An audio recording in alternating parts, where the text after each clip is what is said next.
จะได้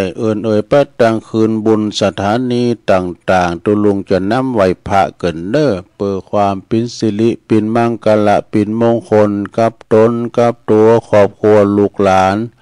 ฮอเฮือนเดินดาวเฮาก็อยู่ดีมีสุขเด้อนะบ่เจ็บเป็นยินอุ่นยังสักอย่างอยู่ดีมีสุขนะครอบครัวเป็นมังกละนะขจัดปัดเป่าโพยภัยไอหายอากาศนี้ไกลแสนอยู่แสนว่าพร้อมแล้วก็กราบหนึ่งกราบสองกราบสามอิมินาสกาเลนะพุทธังอภิปูชยามะอิมินาสกาเลนะธัมมังอภิปูชยามะอิมินาสกาเลนะสังฆังอภิปูชยามะอะระหังสัมมาสัมพุทโธภะคะวาพุทธังภะคะวันตังอภิวาเทมิสวากขาโตภะคะวะตาธัมโมธัมมังนามัสสามิสุปฏิปันโนภะคะวะโตสาวกสังโฆสังฆังนะมามินะโมตัสสะภะคะวะโตอะระหะโตสัมมาสัมพุทธัสสะนะโมตัสสะภะคะวะโตอะระหะโตสัมมาสัมพุทธัสสะนะโมตัสสะภะคะวะโตอะระหะโตสัมมาสัมพุทธัสสะอิติปิโสภะคะวะอะระหังสัมมาสัมพุทโธวิจาจารณะสัมปันโนสุขโตโลกวิตูอนุตตโลปุริสตัมมัสสาลาธิสัทธาเทว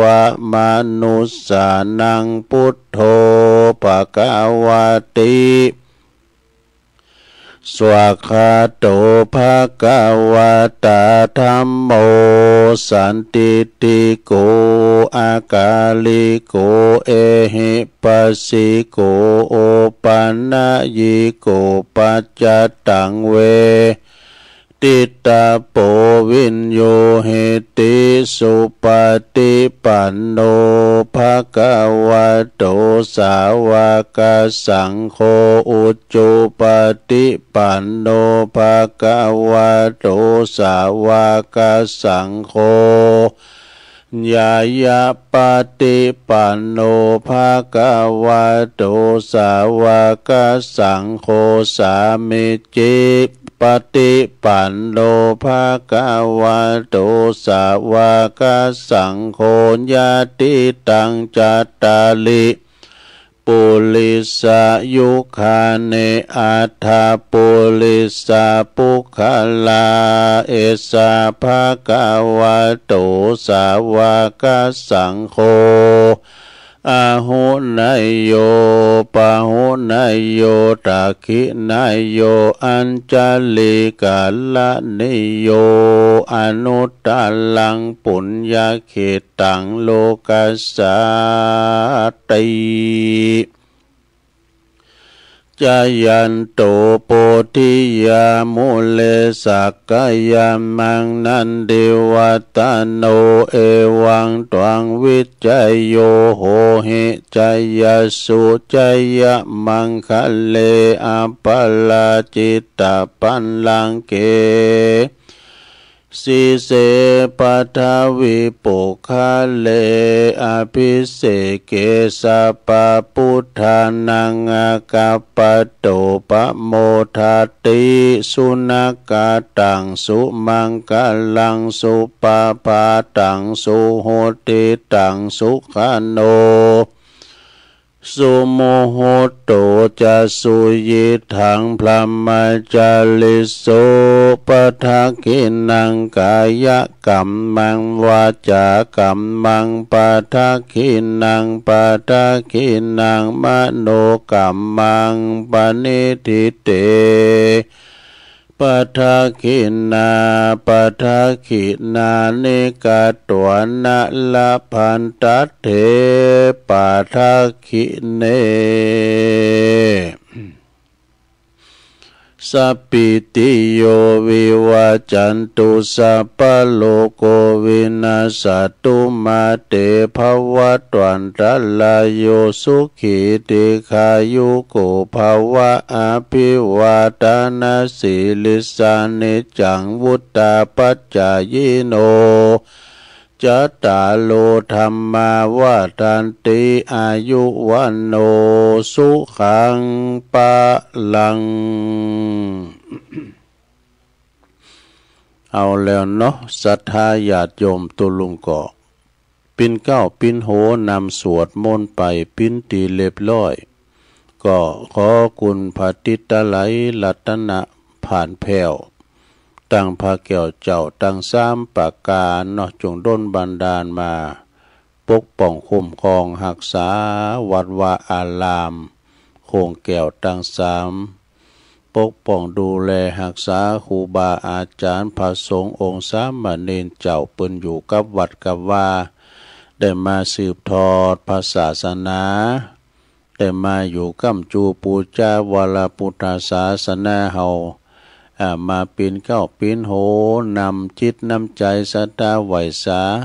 สวดมนต์สวดโยโกห้องมากึดสร้างห่างแป้งคุดน้ำบ่อกอกำแป้งนะสร้างศาสนานะสร้างพระธาตุเจ้าเจดีย์นะเป็นผู้ตินนำจิตนำใจศรัทธาญาติโยมเนาะเข้าวัดเข้าวาเสริมสัมพันธ์เนาะเป็นตุนเมตตาเนื้อนาบุญศรัทธาได้มาทำบุญสักการะบูชากราบไหวเนื้อศรัทธาก็พอออกไม่ออกพอลงไม่ลงเขาก็ขอให้อยู่ดีมีสุขเน้อมีสุขภาพพลานามัยสมบูรณ์แข็งแรงได้อยู่ปิ้นลมโพลมไสของลูกหลานตานเต่าเนาะตัวลุงก็ขอเป็นกำลังอกกำลังใจอีปออีแม่ที่เดินเหินไปไหนมาไหนบ้าใดก็เอาวิทยุเนี่ยเน้อเป็นกูเป็นกีมกันไปเนาะฟังนำธรรมคำสอนขององค์บวรสัมมาสัมพุทธเจ้าถึงมีกันวันคำตุนหนึ่งจบก็ตุนหนึ่งมากะนะมาเป็นกำลังใจศรัทธาญาติโยมเนาะพ่อบ้านแม่บ้านก็ดีจะขับรถขับลาออกกู้ออกโหก็ขอมีสติก่อนสตาร์ทเน้อนะรถมันหนักมันหลายระวังตึงรถเปิ้นตึงรถเฮาเพราะว่ารถมันนี่ปวดตัวไก่ปีไก่เดินในยังบีบินน่ะซะยังบีบินก็คือว่าทำให้ความว่ากันเวลามีไฟแดงเนาะกันไฟแดงมันยุดกันเด้อจ่อกันอย่างนี้นะยาวแต่เดินเป็นกิโลก็เลยว่ามันเป็นไฟเขียวเลยเนี่ยปวดตัวมันออกกันนะมันอย่างบีบินโวยไปโวยมันกะสะท่านอกใจความระมัดระวังเด้อไก่ปีไก่เดินเหมือนนั้นปรากฏจะได้เกิดด่านเกิดหยังกันแล้วนะ10 วันอันตรายอีกเนาะขอเดินทางแคล้วคลาดปลอดภัยทั้งขาไปทั้งขากลับเน้อเอาละตอนนี้ไปตุลุงก็จะได้เอ่ยไปดังคืนบุญสถานีวิทยุในเครือข่ายที่เปิดหับสัญญาณรายการธรรมะชงเวลาตั้งแต่ตี 3ถึง5 โมงดังต่อไปนี้เน้อขอขอบคุณสถานีวิทยุคืนพระพุทธศาสนาการศึกษาและวัฒนธรรมของวัดไฟหินเนอร์ตำบลสุเทพอำเภอเมืองเชียงใหม่ FM 104.50 เมกะเฮิรตซ์โดยเมตตาบารมีธรรมอาจารย์พระครูสมุวิสุวัฒน์วรกิจโจองค์คลงในเมืองก็ฟังกันครอบคลุมกันหมดเด้อขอบคุณสถานีวิทยุคณะสงฆ์อำเภอฝางตั้งอยู่ที่วัดพระพุทธบาทอุดมน้ำบ่อสาวาสำนักวิปัสสนาเนาะ FM 100.25 เมกะเฮิรตซ์โดยเมตตาบารมีธรรมหลวงปู่ท่านพระครูสุจิตานุรักษ์หลวงปู่ใหญ่เจ้าคณะอำเภอฝางเด้อขอบคุณตุปีเลินโดยเนอร์โชติธรรมโมหรือว่าตุปีสุเทเปิ่นปินเจ้าหน้าที่ก็กล้องสัญญาณลิงไปพี่น้องฟังไม่อายใส่ประการก็ฟังกันลงหลายเนอะคืนนี้ก็ไปไกลขอบคุณสถานีวิทยุแดนดินถิ่นล้านนาตั้งอยู่ที่บ้านโฮงโงตำบลน้ำบ่อหลวงอำเภอสันป่าตอง FM 103.50 เมกะเฮิรตซ์โดยคุณรุจิสมบัติเงาคำนี่เจ้าของสถานีขอบคุณสถานีวิทยุมนเสียงวิทยุชุมวิทยุคลื่นธรรมะของชุมชนวัดห้วยตองซักตำบลขวงเปาอำเภอจอมทองเนอ FM 98.75 เมกะเฮิรตซ์โดยเมตตาบารมีธรรมอาจารย์พระครูวาปีวรมานิตเดอร์โซนไต่สายแต่ก็ฟังกันไปขอบคุณสถานีวิทยุมนเสียงธรรมจากอำเภอแม่แจ่มวัดบุผาลามเนอ FM 106.25 เมกะเฮิรตซ์โดยเมตตาบารมีธรรมหลวงปู่พระครูมงคลวิสิทธิ์หลวงปู่ใหญ่เจ้าคณะอำเภอแม่แจ่มเด้อขอบคุณท่านพระปลัดอุทัยถึง2อุทัยโดยขอบคุณเน็กเนียวเรดิโอ FM 96.75 เมกะเฮิรตซ์ตั้งอยู่ที่บ้านจงตำบลทุ่งขวาวห้างหุ้นส่วนจำกัดอนุสรณ์เรดิโออำเภอเมืองปานจังหวัดลำปางขอบคุณสถานีวิทยุชุมชนคนเหนือเขื่อนตั้งอยู่ในบ้านดงดำอำเภอฮอด FM 90.75 เมกะเฮิรตซ์ขอบคุณสถานีวิทยุเพื่อการศึกษาและพัฒนาอาชีพเรดิโอเน็ตเวิร์ก FM 103.00 เมกะเฮิรตซ์อำเภอเมืองจังหวัดลำปางขอบคุณสถานีวิทยุเรดิโอเน็ตเวิร์ก FM 99.50 เมกะเฮิรตซ์วิทยาลัยเทคโนโลยีเพื่อการจัดการกฟผ.แม่เมาะลำปางขอบคุณสถานีวิทยุวิทยาลัยสงฆ์นครลำปางตั้งอยู่ที่วัดบุญญาวาสวิหารเนอร์ FM 106.50 เมกะเฮิรตซ์โดยอาจารย์ดร.จิรศักดิ์ปันลำผู้อำนวยการสถานีของเฮาเนอร์และขอบคุณท่านดร.พัชริยาฟองจันตาแผนกวิทยุเปิ้นก็เกาะกล้องลิงสัญญาณไปพี่น้องตังเมืองลำปางเขลางนครก็ฟังครอบคลุมกันไปหลายอำเภอเนอะเปิ้นก็ฟังกันหลงหลายสีคำเรดิโอพี่น้องบ้านไก่ไอ้หนุ่มหน้าเหลืองนอกเนาะอำเภอเวียงสาจังหวัดน่านเนอะสีคำเรดิโอนี้ก็ FM 92.50 เมกะเฮิรตซ์เนอะอันนี้ก็เป็นรายนามนะรายนามเจ้าของสถานีแต่ละคืนบุญต่างๆเนาะที่เปิ้นรับกล้องสัญญาณนำรายการในสู่ตันผู้ฟังกันที่อยู่ตั้งบ้านตั้งจองอยู่ที่ไหนก็ฟังกันได้เก็บพักฮักหน่อเก็บพักละก็ดีก็ฟังกันไปติววิทยุไปโดยเอาตุลุงไปโดยกันโก อันนี้เหมือนกับตุลุงพินกูไปเนอะอย่างไอ้จิตตะเบกนะเปิดเอาตุลุงไปโดยเก็บพักละแม่เอาสุวรรณบุญนะเอาไปแต่ยินเสียงตุลุงอบปบอันนี้มาเสียงสดๆเนอะศรัทธาญาติโยม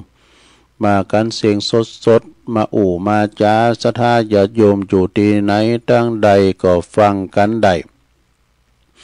ฟังนำธรรมคำสอนขององค์พระสัมมาสัมพุทธเจ้าเนาะตุลุงก็คุ้นคว้าหันน้อยนี่น้อยไป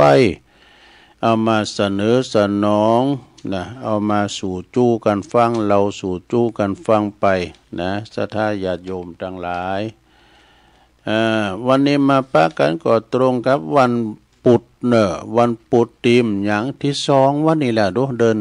เมษายนนี่เดินเมษานี่เป็นเดือนที่4เนาะ เป็นเดือนที่สี่ของปีนะเมษานี่ก็จะมีวัฒนธรรมประเพณีอันดีงามของหมู่เฮาเจ้าขาดทั้งหลายก็คืองานสงกรานต์หรือว่างานปีใหม่เมืองนี่งานปีใหม่เมืองนี่เป็นวัฒนธรรมที่ควรอนุรักษ์รักษาแต่เฮิงเมื่อนนานมาแล้วเนาะแต่ก่อนปีใหม่เฮาคืนปีใหม่ก็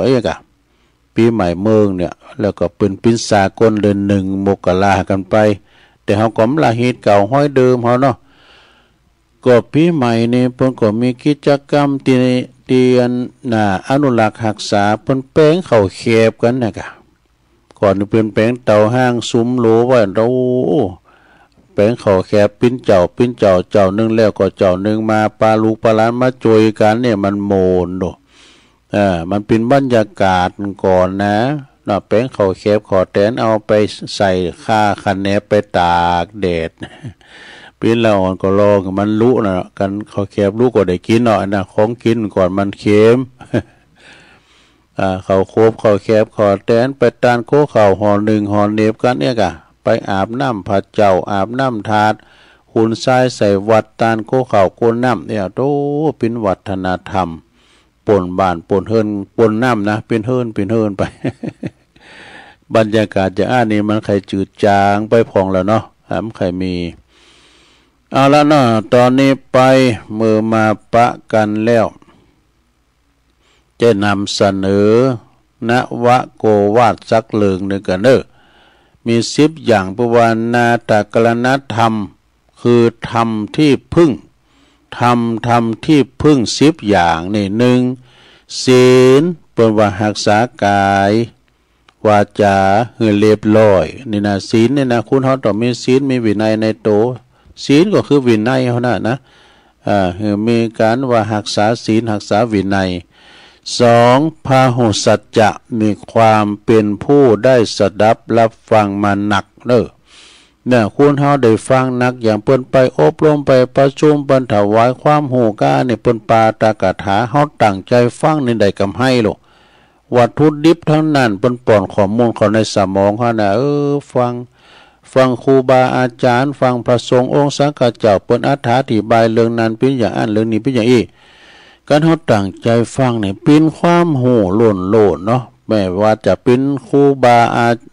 ตั้งไปเนาะก็มีตำรวจทหารเปิ้นมาเรื่องกฎหมายขอบัญญัติต่างๆหรือว่าจะเป็นตั้งผู้หูนักปราชญ์บัณฑิตเป็นครูบาเป็นหมอก็ตามตัวนี้การเฮาตั้งใจฟังโรคภัยไข้เจ็บประเดี๋ยวนี้มันมีหลายอย่างให้เฮาปฏิบัติอย่างรักษาตัวอย่างสิ่งที่กินได้ก็กินกินบ้าได้สะแลงเฮาก็กินเนี่ยนะการเฮาตั้งใจฟังนี่เป็นประโยชน์อย่างหนักเนี่ยพาหุสัจจะความเป็นผู้ได้สดับตรับฟังมากนะได้ฟังหนักฟังหลายสุสังละพะเตปัญญังฟังโดยดีก็ยอมเกิดปัญญาในการฟังข้อที่3ลงกัลยาณมิตรตานี่กัลยาณมิตรตาก็แปลความว่าเป็นความเป็นผู้ที่มีเปิลดีงามเปิลดีงามก็คือเปิลที่น่าคบบ่จะเปิลปอกหลอกเพื่อนแท้ไม่ใช่เพื่อนเทียมมิตรแท้ไม่ใช่มิตรเทียมมิตรแท้นั่นก็คือ เป็นกัลยาณมิตร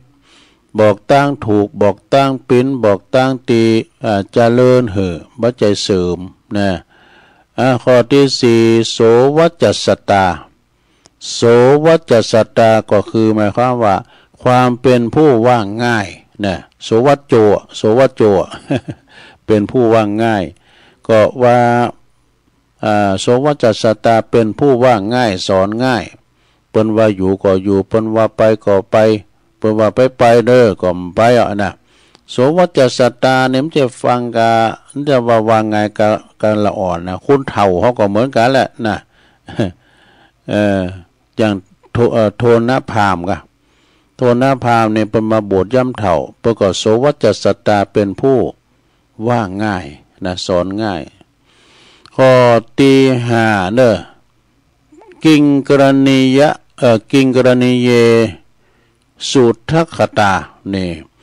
ค ความเป็นผู้ที่คักที่ขยันช่วยเอาใจใส่ในธุรกิจของเปิ่นภิกษุสามเณรนี่ช่วยกันนะ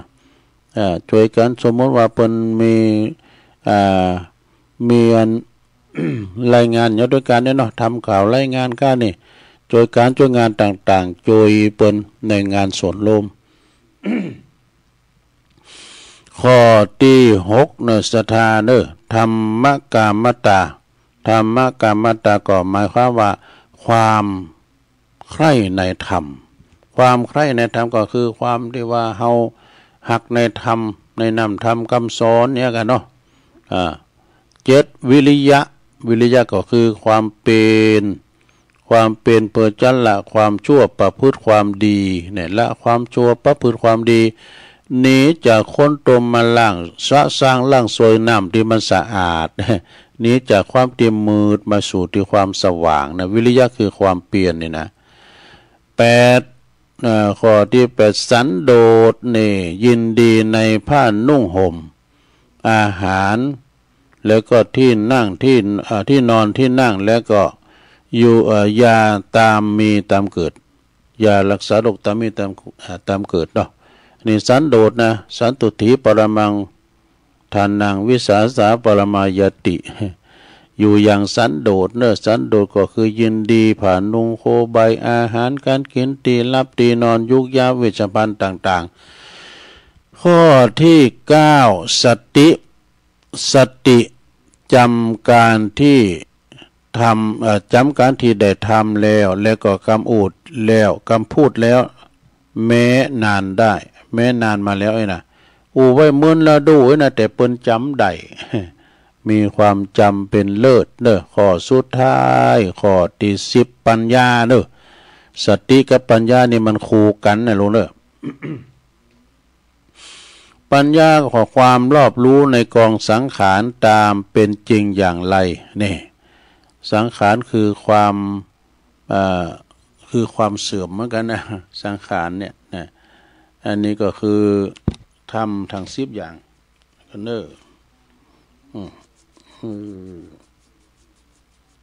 เมงมันเข้าตานะอันนี้เปิดอธิบ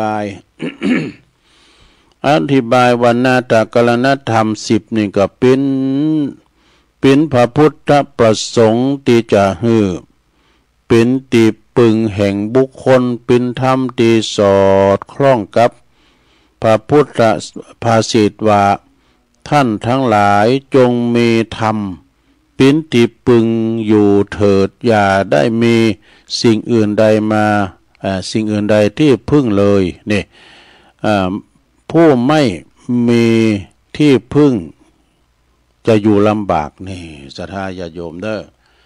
เนี่ยมาปึงนำทำคำสอนนี่แหละศรัทธาญาติโยมเนาะปึงนำทำคำสอนพระเจ้าว่าไปปึงว่าไหวกล้วยลอยวีค่ะ อันนั้นก็ไปทำแบบหนึ่งเนาะศรัทธาปึงป่าอาศัยกันไป ต่อไปนี่ก็จะได้น้อมนำเอาสัจธรรมกรรมสอนอันนี้เป็นของปครูปครูศรีนวลแก้วสุขนี่เอามานำเสนอทำกรรมเป็นสัจธรรมที่กรรมที่ว่าโมนแล้วก็กินใจเข้าใจง่ายมีเป็นว่ามงคลพุทธดำรัสก่อนเนาะพุทธดำรัสก่อนพุทธดำรัสก็คือกรรมกรรมจ๋าขององค์พระสัมมาสัมพุทธเจ้าเปิ้นดำรัสไว้พุทธดำรัสไว้ว่าอย่างอันใดเดือดร้อนเขาสบายเราอย่าทำเนาะมันอันนี้กันว่าเฮาสบายแต่มันหลังของความปิ้นตุกของคนอื่นเรียกว่าทำนาบนหลังคนอันนี้ก็อย่าทำเนาะอันใดเดือดร้อนเราสบายเขาก็อย่าทำนี่มันกลับกันอันใดเดือดร้อนเขาเดือดร้อนเราก็อย่าทำโตอันนี้ซ้ำอย่าทำเดือดร้อนถึงเปิ้นถึงเฮานะอันใดไม่เดือดร้อนเขาไม่เดือดร้อนเรา เปิดว่าจงพูดจงคิดแล้วก็จงกระทำเถิดเพราะว่าหนึ่งนะอันนี้เป็นมีจะเป็นข้อถึงหาข้อกันเด้อข้อหนึ่งสัตวโลกหรือว่าสัตว์โลกยอมเป็นไปตามกรรมนี่อันนี้เรื่องกรรมก่อนนะกรรมมุนาวัตติโลโกสัตว์โลกทั้งหลายก็ยอมเป็นไปตามกรรมแต่ศรัทธาญาติโยมกรรมของเฮานี่มันเหมือนกันนะกรรมหนักกรรมเบากรรมเมื่อเฮาเกิดมาเหมือนเปิ่นบองกาเป็นคนทุพพลภาพก็เป็นคนง่อยเปเสคอก็เนี่ยมันถึงมีดูเป็นคนสูงใหญ่ขาวดีแล้วก็ขึ้นมีพยาปัญญาในธรรมปฏิวาเนาะข้อที่สองกรรมยอมจำแนกสัตว์หือเลวสามตามปราณีตและปราณีตนี่เป็นแบ่งปันดูกรรมนี่จำแนกสัตว์นะหือเลวพองหือสามพองตามกรรมแต่เฮาประพฤติกันมามันหลายภพหลายจาดเนาะสามทำดีก็ย่อมได้ดีทำชั่วก็ย่อมได้ชั่วอันนี้แน่นอนเนาะข้อที่สี่ความดีอันคนดีนั้นทำได้ง่ายแต่คนชั่วทำได้ยากเนี่ยความดีนี่นะเนี่ยอย่างเปิ้นไปวัดไปว่าเอกะเนาะคนที่เปิ้นมีจิตมีใจโหมวัดโหมว่ามันดึงมาเนาะดึงมาเดี๋ยวคนที่มีจิตมีใจมาดึงมาอยู่หน้าวัดก็ตามเดี๋ยวมันดึงมาไอ้นั่นเนาะข้อที่หาความชั่วไม่ทำเสียเลยดีกว่านี่สาธุเป็นคติธรรมที่ดีพุทธดำรัส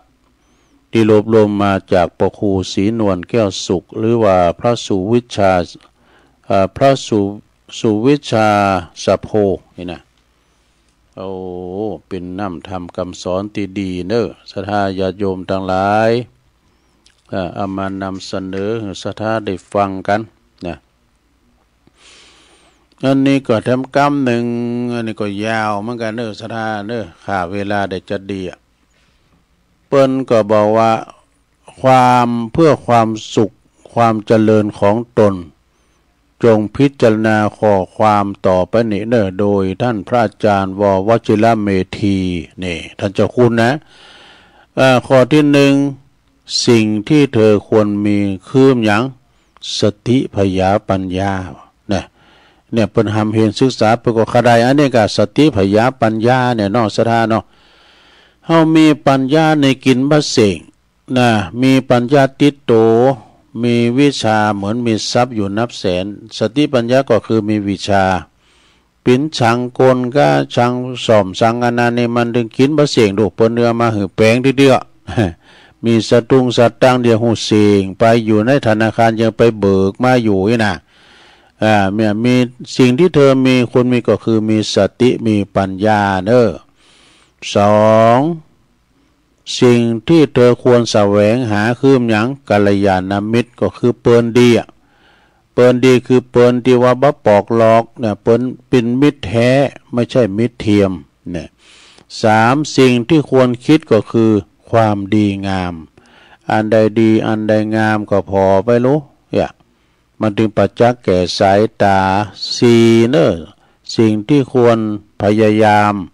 คือการศึกษาเนี่ยการศึกษาเนี่ยมันตึงบัดตึกนะบัดตึกมันตึงศึกษาเห็นจนถึงปุ่นวันตายปุ่นการศึกษาเนี่ยนะมันมีวิชามีการศึกษาเปิ้นว่าฮือก็มีคำขวัญกับอย่างหนึ่งนะรากฐานคือรากฐานตึกคืออิฐรากฐานชีวิตก็คือการศึกษาเนี่ยนะแล้วก็ที่ห้าสิ่งที่ควร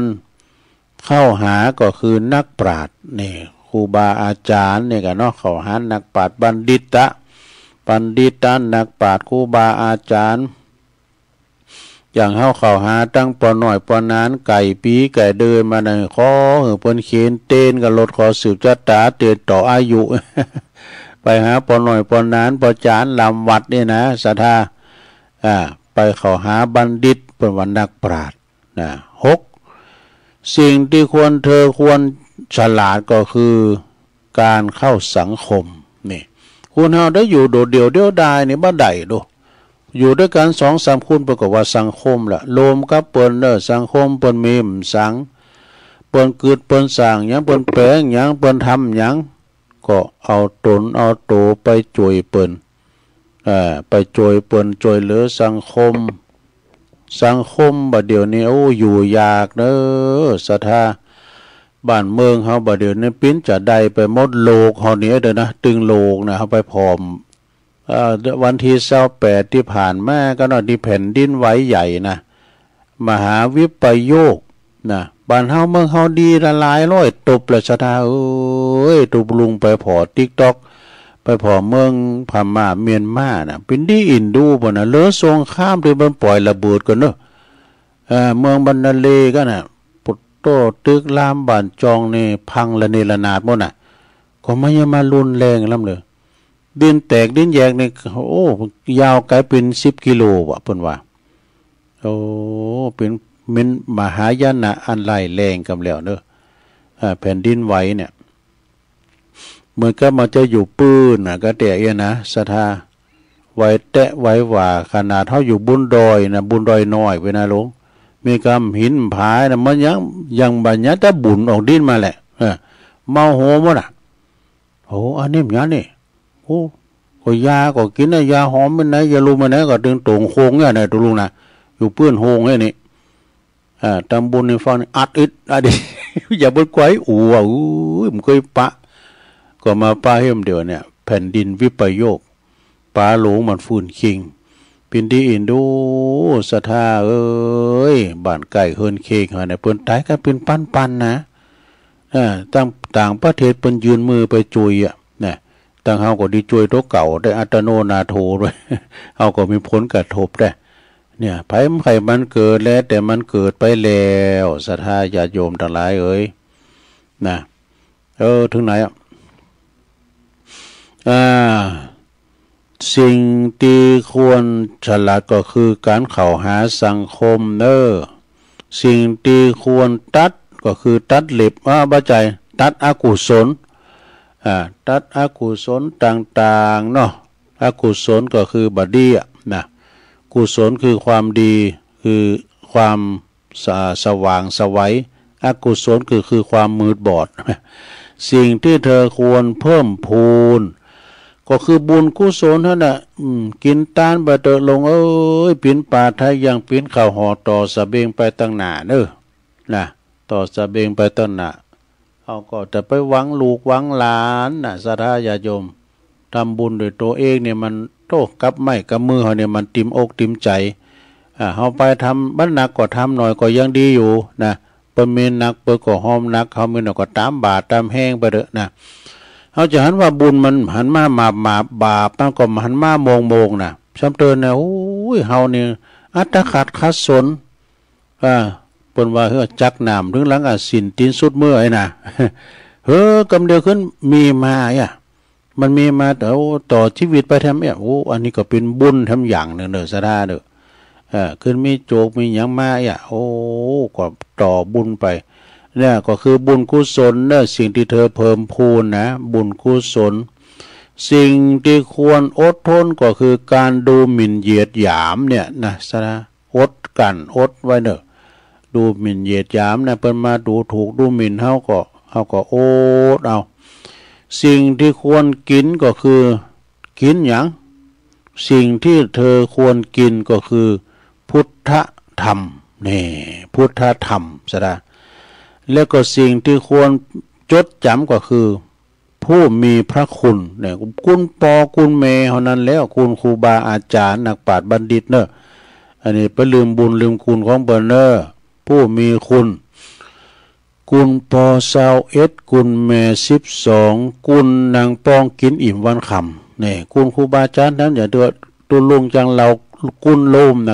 ะกุลโลม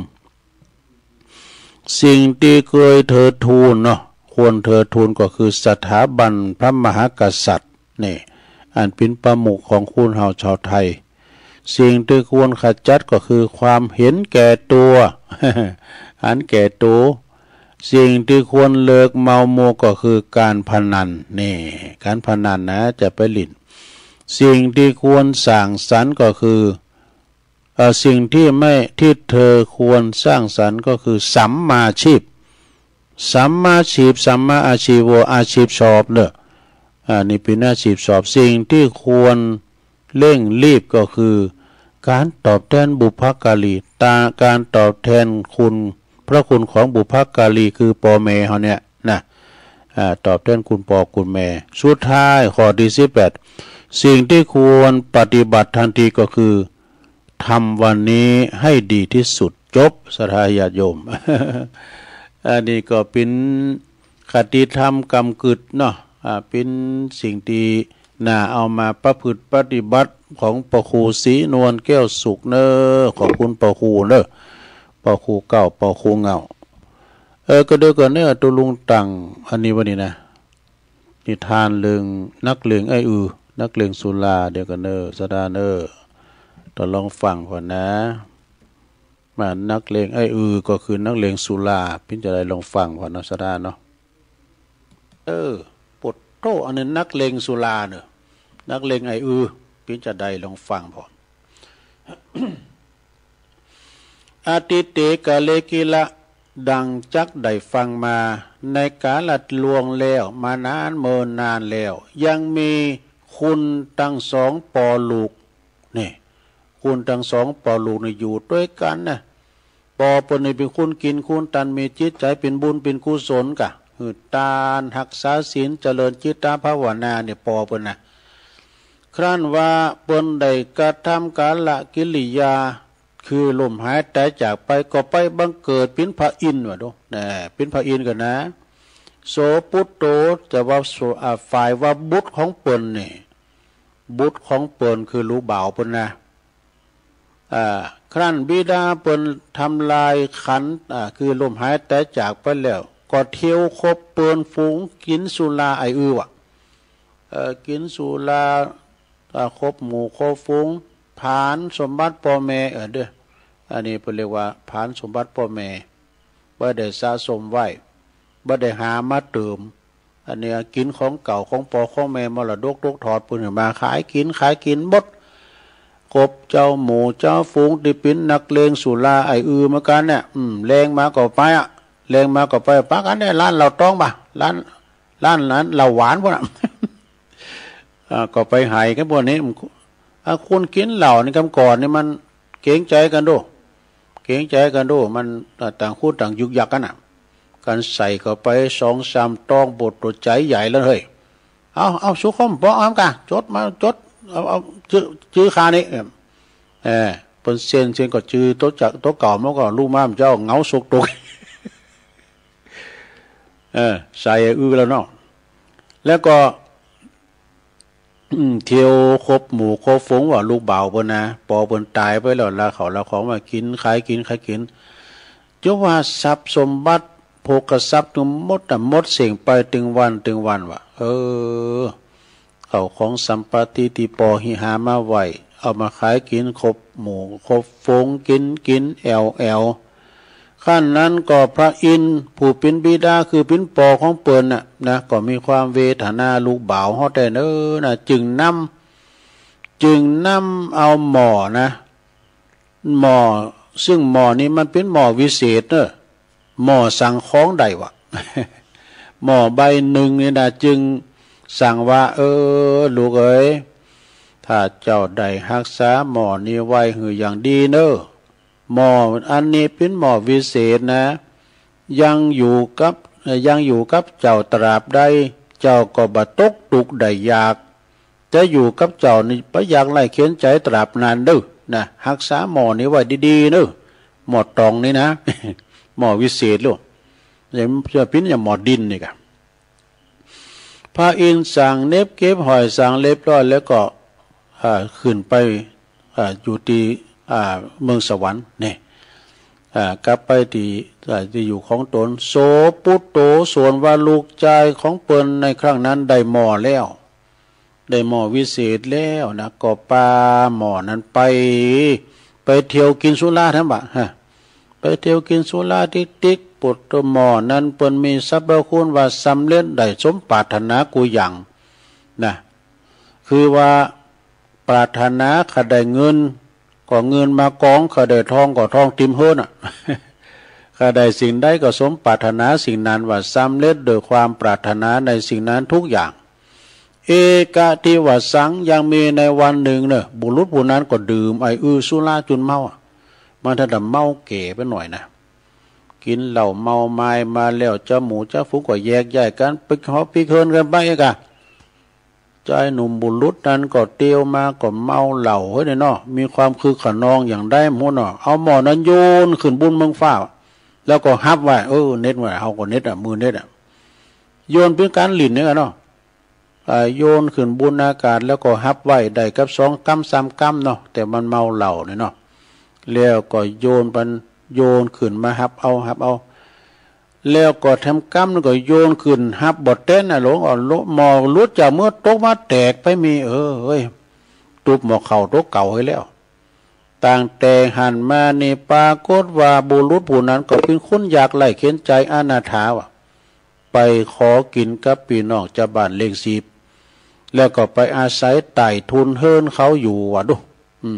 ไปอาศัยอยู่ที่ศาลาวัด เป็นอย่างอีกก็เพราะโทษของการกินสุรานั่นเองมีความประมาทการกินมาแล้วมันถึงมีปอมมีแม่ด่าได้หมดด่าปอด่าแม่ด่าครูบาอาจารย์ตุเจ้ามายังด่า ดูผ่อนหน้าใครอยากดู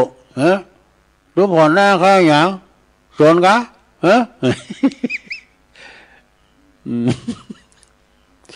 ไม่น่าอันเตือนมาปะแพ้ลุงนานกับรู้ว่าเหมือนนั่นแหละว่าเหมือนขี้เหล้า เรื่องนี้พระบรมศาสดาจึงเทศนาแก่อนาถปิณฑิกมหาเศรษฐีเนอะโดยพระคาถาว่าดูก่อนข้าบดีอันวันนักเลงสุรานั้นได้หมอแล้วปิ้นเคิงสำเร็จสมความปรารถนาทั้งปวงถ้าหากว่ารักษาไว้ได้ก็เสวยสุขตลอดแรงตลอดปีตลอดชาติบัดนี้นักเลงสุรานั้นรักษาบ่กลุ่มรักษาบ่ได้ก็หือบังเกิดเป็นคุณตุกอยากไล่เขียนใจกำเบิ่งหมอขอกินกับพี่น้องเจ้าบ้านนี่ ด้วยความประมาทด้วยเนาะสมเด็จพระบรมกนาถก็เลยตรัสเทศนาดังวิสัชนามาชนีนะอันหนึ่งคุณกินเหล้าสุราเมลัยจือว่าเป็นคุณเมาคุณหลงคุณเมาโมเมาหลงแล้วก็บ่มีประวัติมาตีบ่คนหลงก็หลงตีบ่คนตีคนหลงก็บ่หลงจนสิ้นชีวิตว่ะเนี่ยจนสิ้นชีวิตเมื่อสัตว์ทั้งหลายสี่จำปกนะเมื่อสัตว์ทั้งหลายถึง4 จำปกมีอย่างพอง4 จำปกสัตว์ทั้งหลายน่ะมีนกกาเลียนนี่นกกาเลียนนี่มันก่อยๆยางแผ่นดินโกแผ่นดินยางเบาๆว่ามันโกว่าคืนเฮายางนักแล้วโกแผ่นดินจะถล่มจะสุดว่ะดูมันโกติ่มโกนหลังก็จัดว่าเป็นความหลงอย่างหนึ่งนะขี่เดินหรือว่าใส่เดินนะมันกินดินบันหนักนะกินตัวน้อยว่ะยื้อมาอย่างนั้นมันโกแผ่นดินเสียงเนี่ยมันโกดินเสียงหมดไปว่ะก็เป็นกินตัวน้อย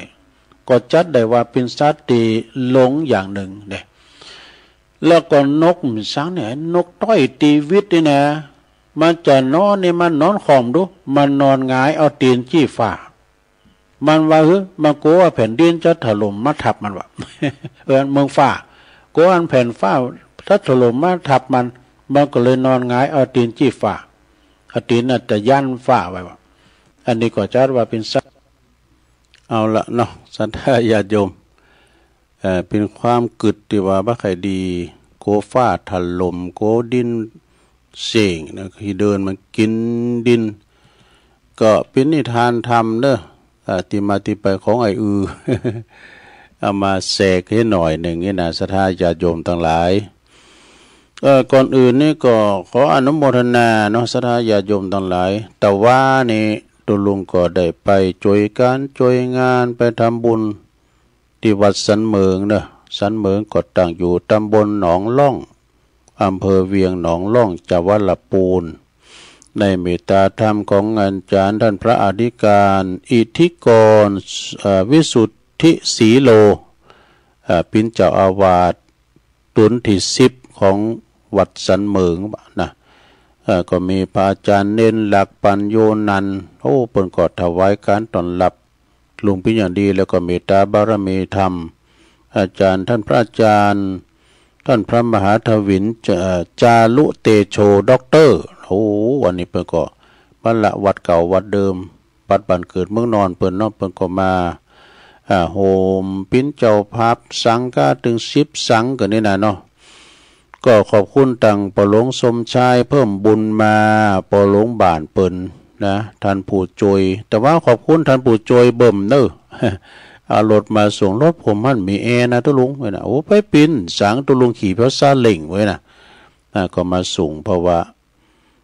มาส่งที่วัดพระธาตุด้วยน้อยขอบคุณปออาจารย์นันโมนตุ้ยป่งตุ้ยด้วย ปออาจารย์ปอลำลัดปีนั้นลัดเขานี่ปอลำลินเขานี่เนาะปนช่วยการช่วยงานคนก็หลงหลายปีนานพ้นนี่หนุ่มเทศบาล ปมวัชระอุทาโมเนี่ยปมเฮาก็หลายผู้หลายคุณปกำนันวิวัฒน์ปัญโยยอดเขานี่ต้อนรับกันดีคุณนักคุณหลายก็นักศรัทธาก็ไปปักกับปีนาน7 สีปีนานอินสมเตปินนะเปิดก็เป็นพิธีกรตั้งบุญวิหารตุลุงก็อยู่ตั้งลุมไม่กัดสลับซับเปลี่ยนกันไปกับปีนานพ้นตุลุงก็เฝ้ามาเนาะเฝ้ามาก็เพราะว่าชั้นเจ้าแล้ว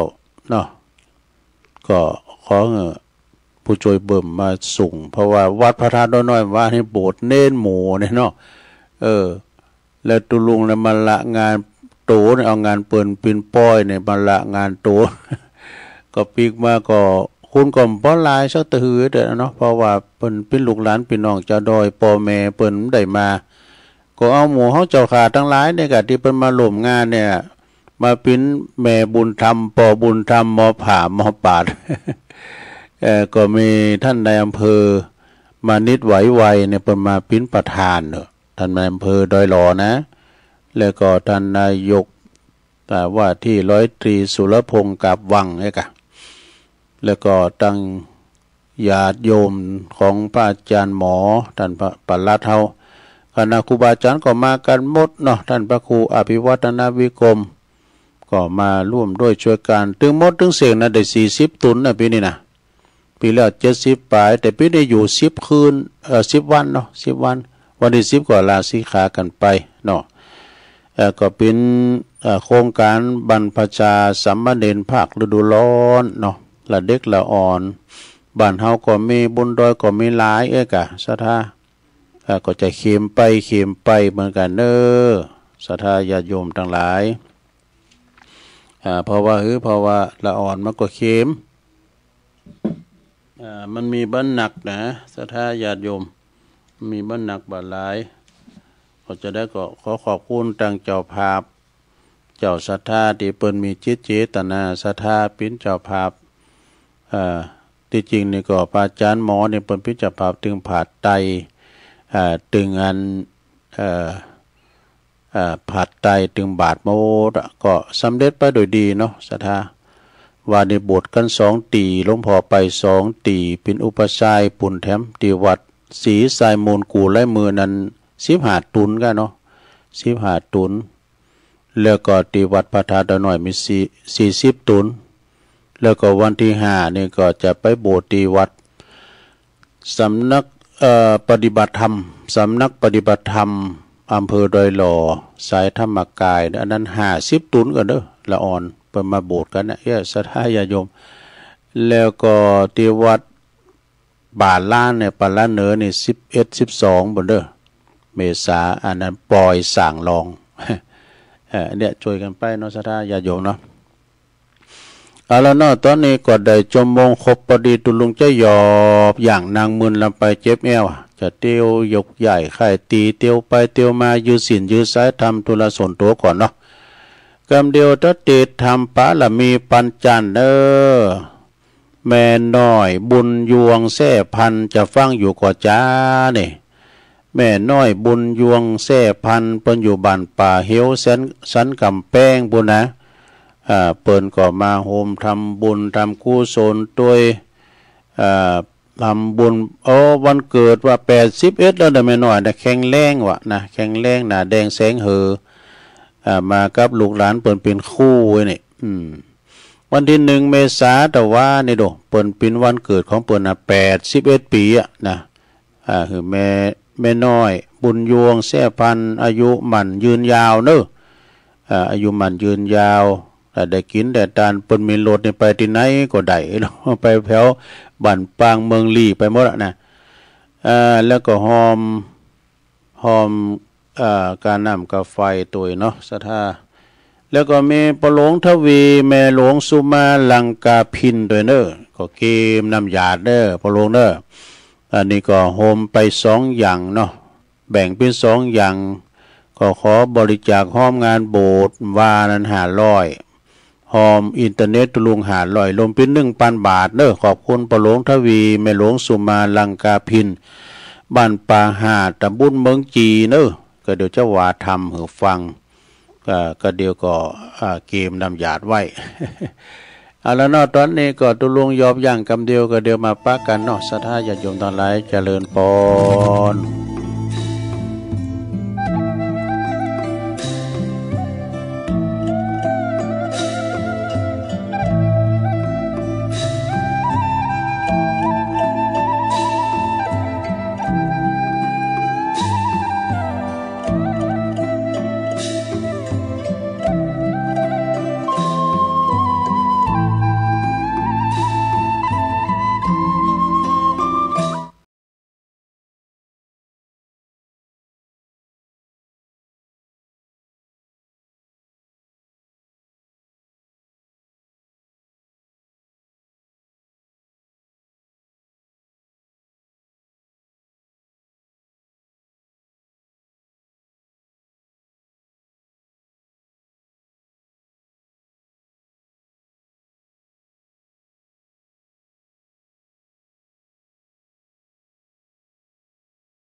ญาติโยมทั้งหลาย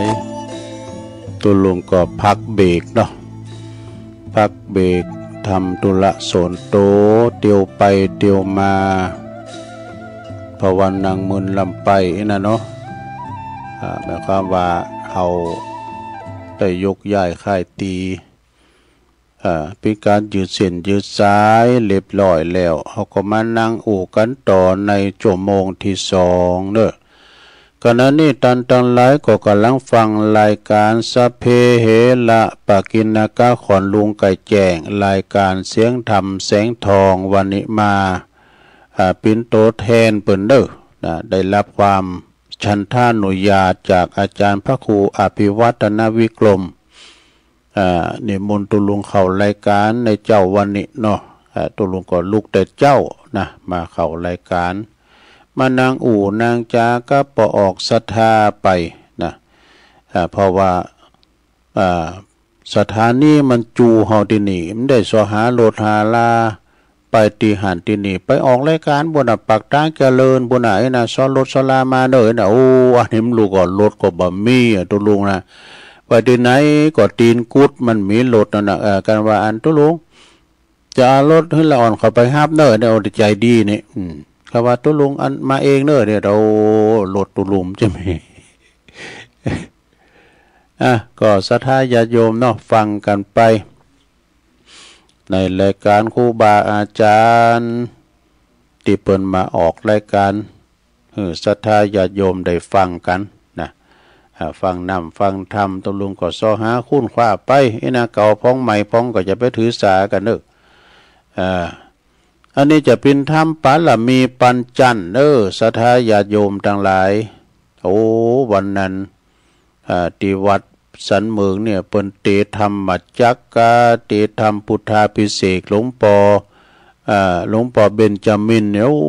เน็ตนักแก่วัดพระธาตุเจ้าสลีจอมตองนี่นะสวดมนต์ก็เก่งโยงขันหลวงก็เก่งเตธรรมก็โมนเตธรรมเมืองนะสวดมนต์แถมแต่ธรรมมัจจักกะนี่เมตตาธรรมกับอาจารย์ท่านพระมหาเฮาวัดพระธาตุเจ้าสลีจอมต้องเปิดมาเตศน้ำเตศธรรมสวดเบิกก็นะโอ้สวดเบิกก็โมนเปิ้นมีเสียงเบสเสียงหลงเสียงน้อยมันตัดนะปีก่อยปีกลางอย่างนี้นะแต่สนทนาธรรมกับหลวงพ่อเบญจมินนี่ว่าโอ้ก่อนนี่เปิ้นปิ้นปออาจารย์อยู่ที่วัดหาดนาคดงหาดนาคพี่สาวปีปุ้นตุลุงเนี่ยตัวพ่อเป็นพ่อจานท่านนายเนี่ยโอ้เปิ่นตีเต๋อเปิ่นมีพื้นฐานดีนะ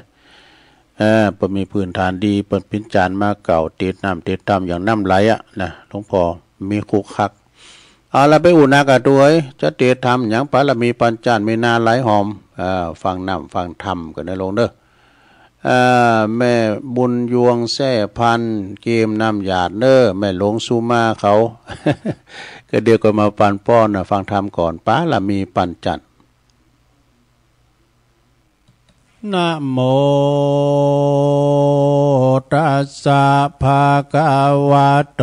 อะระหะโตสัมมาสัมพุทธัสสะเอวะเมสุตังเอกังสัมมายังภังคะวะลาจากะเหวิหัลลติกิจจกุเตปปะเตตาลาโคปังกาวาภิกขุนังอัลลปะกะเทศิสาทะโวดุลาสัพปุริสัพตั้งหลายตั้งยิ่งใจมวลหมู่อันพร้อมนาอยู่ฟังธรรมนะจุงปากันจำฟังที่เราจะกล่าวจี้ใครจะลำดับไปในบัดนี้แด่เตอเอกังสะมะยังยังมีในกาลคาบหนึ่งพระพุทธเจ้าพงสำลานอยู่ในแก้วกูลเหนือเขากิจากูดอันมีที่จิมกลายเมืองลาจากาหับนากรกับโดยอัลลาหันตาเจ้าปัน250 ตนก็มีแล ตัสสมิงกันเนในกันนะยามนั้นยังอาปัมมาหาสาลีบุตรเถระเจ้าก็ยกมือกลมเกาถามพระพุทธเจ้าว่าพันเตภะคะวะคะแด่พระพุทธเจ้าอันว่าปาลมีปัญจันยังมีคุณอันพระเสริฐล้ำเลิศแก่สัตว์โลกสงสารดังลือจาขอ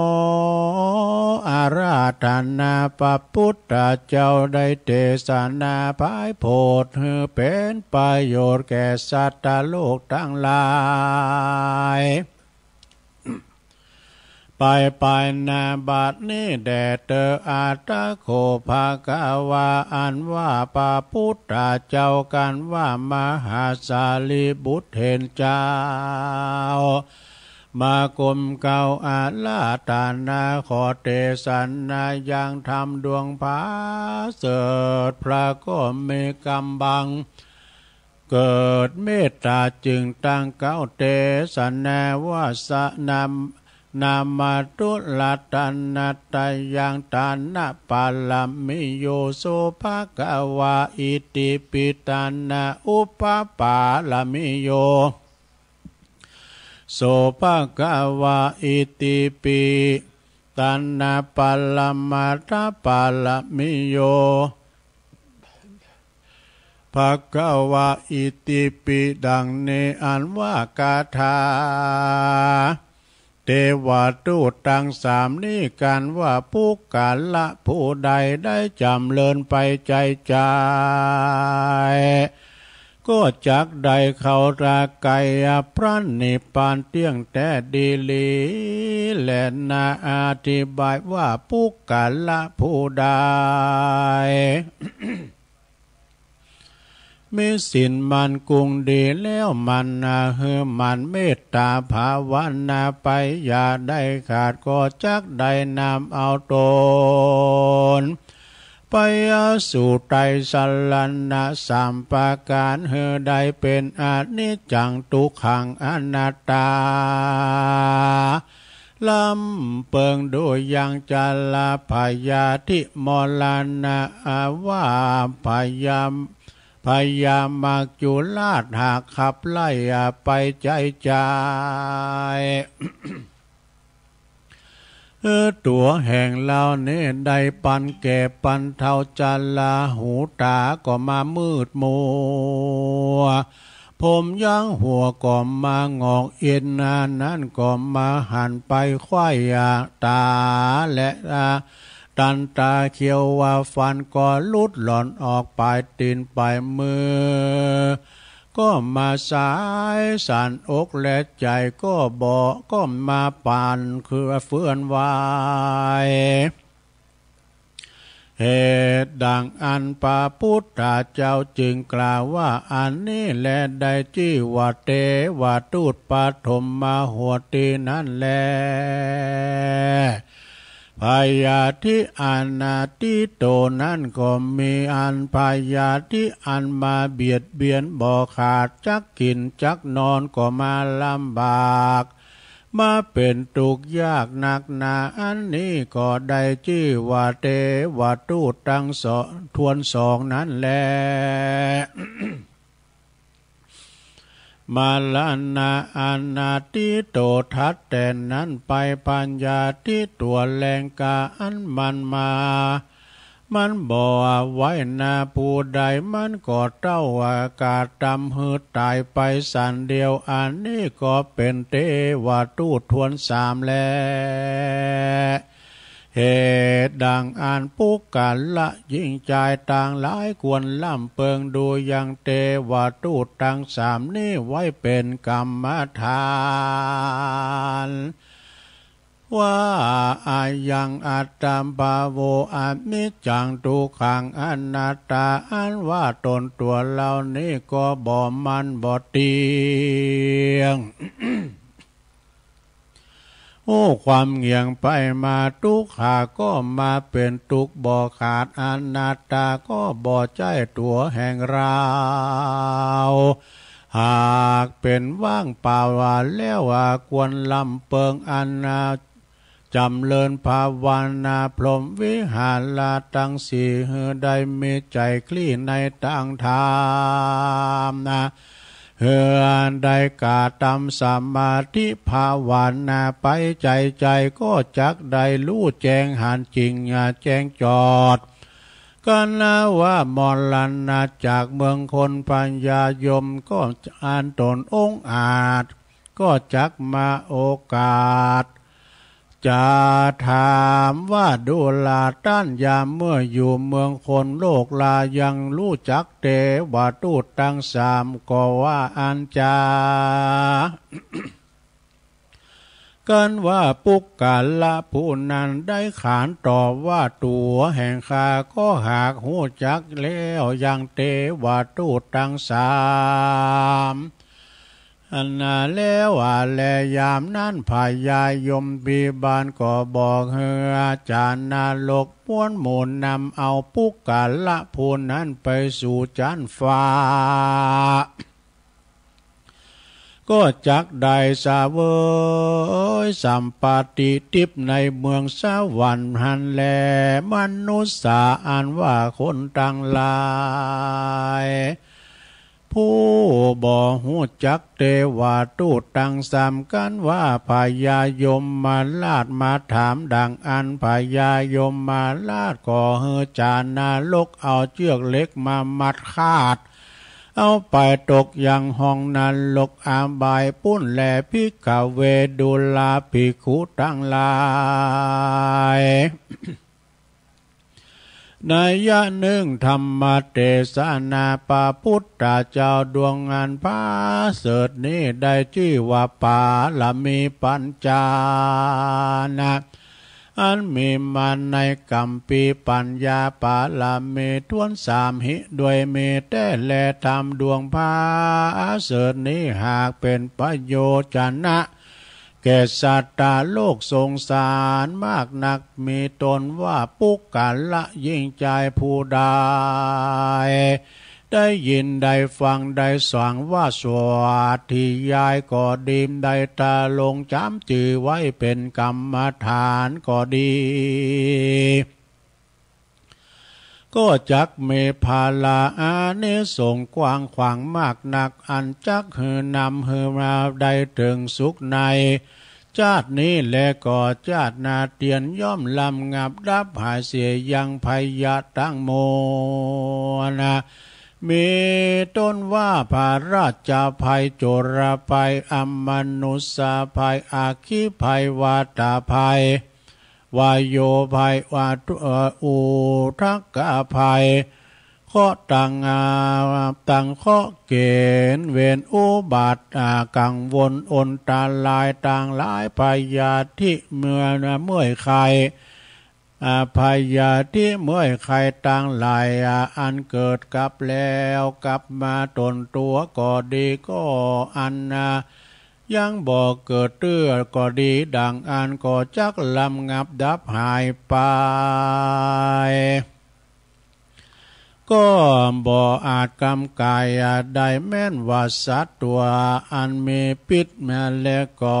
เครื่องขับหยาบจากาขานองก็บ่อาจป้องกาดตำได้กาดตำลายได้แลจาหลวงสุดพยะต่างหลายอันหูบ่หูตาบ่หันอันป้อยเกิดกับตนก็จักงานล่ำงับกับหายไปกับไฟไหลไปกับน้ำพร่ำว่าจักกลับกลายเป็นดีได้จำเลินไปยิ่งกว่าเก่าได้ร้อยเต้าปันปุนก็โดยเตจะแห่งธรรมป่าละมีปัญจันบ่อยาจะและนาก็โดยปาละเมธรรมปัญจันอันดวงผาเสดอันนี้บ่อยาจะและนาตาสามาเหตุดังอันโยกาวาจานาเจ้าเล่นนักปราชญ์เจ้าต่างหลายอันเป็นมาแล้วแต่ก่อนก็บ่หอนละเสียอย่างตน ก็เตียนย่อมถือเอาเป็นกรรมาฐานไหว้จุตนจุพระองค์บ่อยาจะแลนนะปะปะจิตเตนะอันว่านักบวชเจ้าต่างหลายตนใดก็ดีปราจาเวคิตว่ากันว่าใดกาตำปั้มเปงแล้วก็ควรกล่าวเป็นคาถาว่าอาโหวัตตะปังจีวันลังปฏิกุลลังอาโหวัตตะโปปาปินติปะโตปฏิกุลโลอาโหวัตตะปังเสนาสานังปฏิกุลลังอาโหวัตตะโปกิลันนาปัจจยะเพสัจจปฏิขาปาลิขาโลปฏิกุลโลดังนี้เหตุด้วยเหตุว่าอัลลาหันตาเจ้าต่างหลายเล็งหันยังกุลบุตรเจ้าต่างหลายได้ปฏิบัติกรรมมาฐานแล้วก็ฮือภาวนาเอาคุณพระพุทธเจ้าตนพระเสด็จด้วยบทว่าอิติปิโสสวากขาโตสุปฏิปันโนตั้งแต่ตนถึงปลายนั่นเตอแล้วก็ล่ำเปิงในใจถึงปาละมีปัญจันโดยบทว่าตานาปาลามิโยโสภะกาวาลอดสุดปลายเป็นดังอันได้กล่าวมาเบื้องต้นนั่นเตอปุกกาละยิงใจฝูงได้ปฏิบัติดังกล่าวแล้วก็จักบังเกิดภาละอานิสงส์มากหนักจักใดพาแป้ยังข้าศึกและศัตรูภัยมานะอุปาทวะกังวลอนตันลายต่างหลายได้เสียงแลหิด้วยเมตแต่และอัลลาหันตาเจ้าต่างหลายได้แต่งแปลงยังทำปัลลำเมปัญจันไว้กำจูศาสนาทลาบต่อเต้าหาปันพระวสากันแล้วว่าปุกกาละยิงใจฝูงใดได้ปฏิบัติตามคำสอนแห่งอริยเจ้าตั้งหลายก็จักได้เถิงยังมักกะภาละไปสู่เวียงแก้วเนลาปานเจ้าแต่ดีลีบ่อยาจะแลนาตุมเหภวันตาอันว่าสู่ต้านตั้งหลายได้เกิดมาพบปะใส่ปาพุทธศาสนาแห่งพระตถาคตกวนปาการใส่ใจปฏิบัติตามคำสอนแห่งพระพุทธเจ้าแล้วมันหือตานรักษาศีลภาวนาไปใจอย่าได้ขาดอย่าได้พระมาทลาสาเพื่อหือใดเอาอัตตาตัวตนได้พ้นจากต่างทุกข์ยากวัฏสงสารได้ถึงยังนิพพานเวียงแก้วเป็นที่แล้วดังกรรมกรรมผาธนาและนาพระพุทธเจ้าตนพระเสด็จได้นำเอาธรรมอันดวงอันล้ำเลิศมาเทศนาอันมีชื่อว่าปาละมีปัญจานอันละติดเนื่องสอดดันนามาโดยกรรมฐานอิติวุตตปากาเลตะปากาเลนะก็โดยมีประการดังกล่าวมานี้แหละนะสหัสสะปาลามีพุทธคุณนังนิติตังขียาอันกล่าวยังทำปาลามีปัญจานะก็บางโกมสมเรสเด็จแล้วเต่านี้ก่อนแลสาธุสาธุสาธุเอาแล้วรับแล้วก็ลงรับไปแล้วไปหลับลาหูกันกะทำปัลละมีปัญจันก็จบลงไปตุลุมาอ่านพอตีนี่นะ จบลงไปแล้วศรัทธาญาติโยมทั้งหลายมิ่งไปหน่อยหนึ่ง เดี๋ยวเอาปอนก่อนเนาะเอาปอนทำกันเนอตึงหลงตึงหลายแม่น้อยบุญยวงแท่พันเปิ้นทำบุญอายุ81 ปีแล้วนะอายุหมันยืนยาวเด้อแม่เด้อแล้วก็ปหลวงทวีแม่หลวงสุมาลังกาพินพร้อมด้วยศรัทธาญาติโยมทั้งหลายเอาปอนโดยการตึงลงตึงหลายเนอยะถาวาลิวหาปุลาปาลิปุเรนติสากลังเอวะเมวะอิโตทินังเปตานังอุปกัปปติอิสิตังปฏิตังตุมหังคิปะเมวะสมิจฉตุสัพเพปุเรนตุสังกปาจันโทปนารโสยะถามณิโจติรโสยะถาภวะสัพพิติโยวิวัจจันตุสัพพโลโกวินาศตุมาเตภวัตวันตรายโยสุขีติคายุโกภวะอภิวา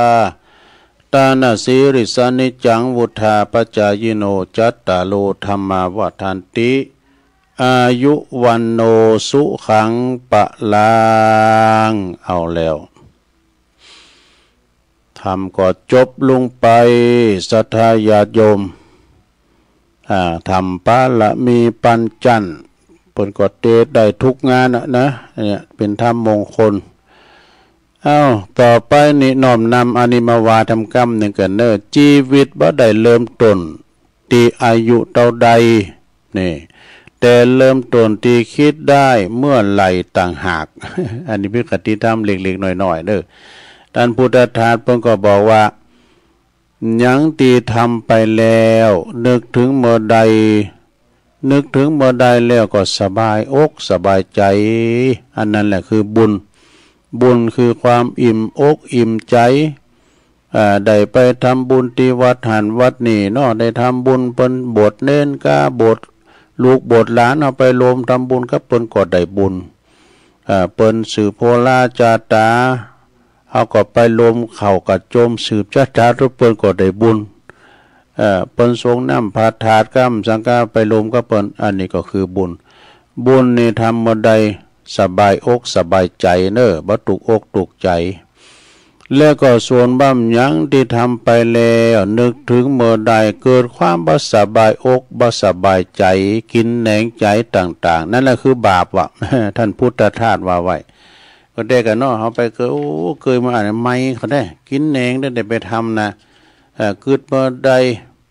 เขาก็หน่อยอกมองใจเมื่ออ่าน หน่อยอกมองใจเมื่ออ่านเนาะศรัทธาญาติโยมอันนี้ก็เป็นคติธรรมจะเป็นคติธรรมแถมบทในงานนี้ของงานท่านเจ้าคุณนรลัตน์นี่ก็ได้นรลัตน์ราชมานิต แต่อ่านผิดก็สุมาเด้อเจ้าคุณนอปนก็บอกว่าจะถือสาไปทำไมกับปากมนุษย์คุณเฮานี่นะไอ้ดอกถึงจะดีแสนดีเปิ้นก็ถึงติไอ้ดอกถึงจะเลวแสนเลวเปิ้นก็ชมมันก็ชมไว้นะ เขาจะนินทาว่าให้อย่างใดก็เป็นเรื่องของเขาช่างเขาเตอะไอ้น่ะบุญเฮาทำกรรมเฮาบุญเฮาทำกรรมเฮาบ่สร้างพยายามสงบกายสงบวาจาสงบใจก็จะไปกังวลภัยปวโกภัยตีเตียนทำไม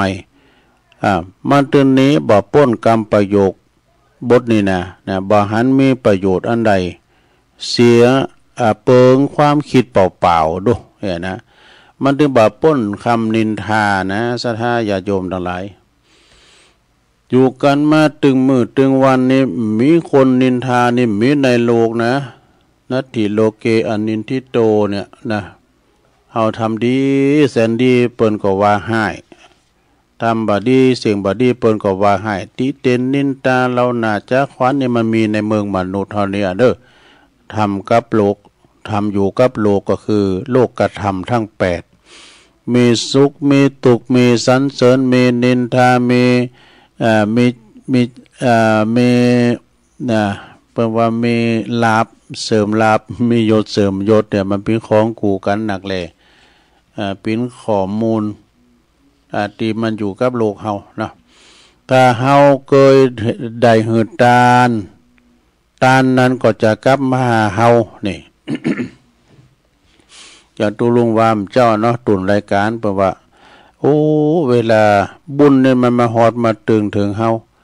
เวลาเฮาคัดสนแต่เงินคำแก้วก็มียังหอยังเฮินก้าไอ้น่ะเผลอก็เดี๋ยวมันมาลูกในม้ามโหน่ะมันมาด้วยความที่ว่าเหมือนกับพระเอกขี่ม้าขาวมาน่ะ อันนั้นแหละคือบุญเนาะบุญตกทอดมาถึงเฮาแล้วไอ้น่ะบัดเดี๋ยวนี้มาดูเหิมไหลไข่มันย่อยถึงได้มันมาเงินคำแก้วน่ะเนาะมันถึงมีลูกฟุกก็ไอ้น่ะท่านพระครูสุเมธเปิ้นจังหวา นอกจากเปิ้นถูกโวยโรยเสดเนาะถ้าเฮาเคยได้หือตาลนั้นก็จะกลับมาหาเฮาถ้าเฮารักษาศีลเมื่อเฮามีเพศภัยต่างๆศีลนั้นก็จะมาคุ้มครองเฮานี่เมื่อเฮามีภาวนามีปัญญาเมื่อเจอทางตันนี่เมื่อเจอทางตันอุปสรรคขวากน้ำต่างๆเฮาก็จะหาทางออกได้ง่ายวะนี่อันนี้แหละคือศีลภาวนาทานศีลภาวนาเด้อได้ฟังในอกในใจของหมู่เฮาเจ้าขาต่างหลายทั้งอย่างหนึ่งสิ่งที่อุทิศหือนั้นจริงๆแล้วเขาเรียกว่ารัศมีบุญ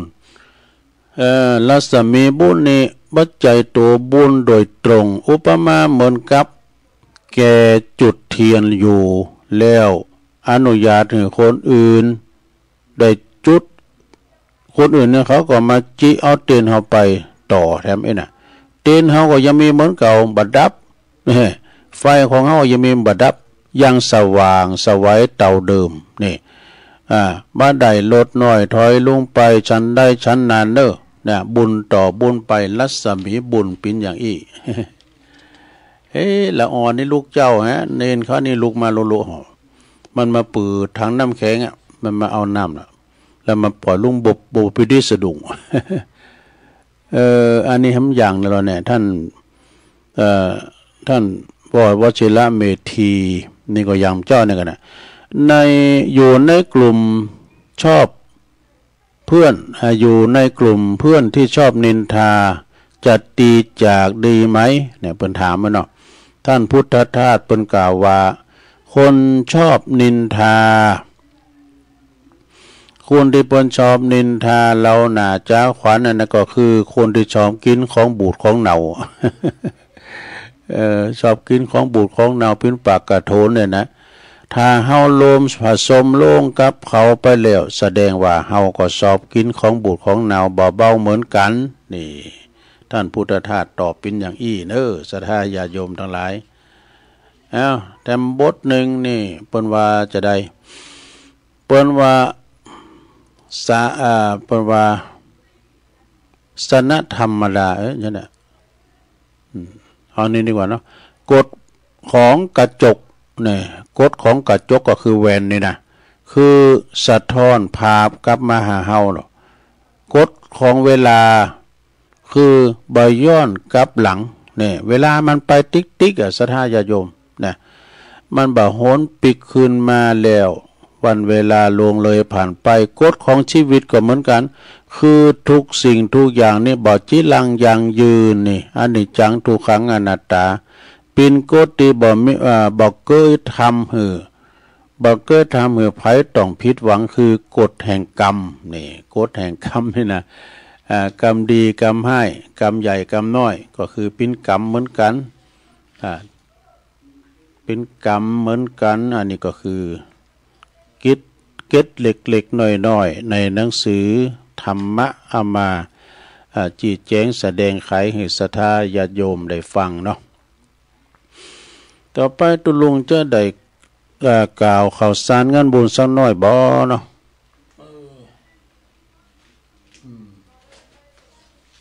ข่าวสารงานบุญก็ป้อมีหลายแล้วดูเสียงว่าไปหมด แต่ว่านี่เป็นงานบุญหลายตีวัดศรีไซมูลก็บวชพระเนน 15 ตุนวัดปาตาดอยน้อยก็โบสถ์40 ตุนแต่วัดโบสถ์น้ำดิบนี่ต้องได้หมู่เด้อตั้งท่านพระครูเขาพุ่นนะหลายปีพุ่นนะวัดโบสถ์น้ำดิบนี่อยู่ตำบลน้ำดิบดอกแล้วก็โบสถ์ตะว่าในวันที่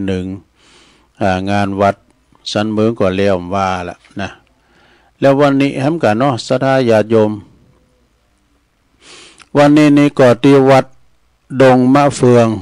วัดดงบ่าเฟืองนี่ก็อยู่ในเขตอำเภอบ้านโฮงพุ่นเด้อโดยเมตตาตั้มท่านเจ้าอาวาสแล้วก็ตั้งคณะศรัทธาเปิ้นโลมศาลาสลงทรงน้ำหลวงพ่อใหญ่พระเจ้าหลวงพระเจ้าโตพระเจ้าเปิ้นใหญ่สูงหลวงใหญ่เหมือนกับวัดกอโมงอันน่ะนะ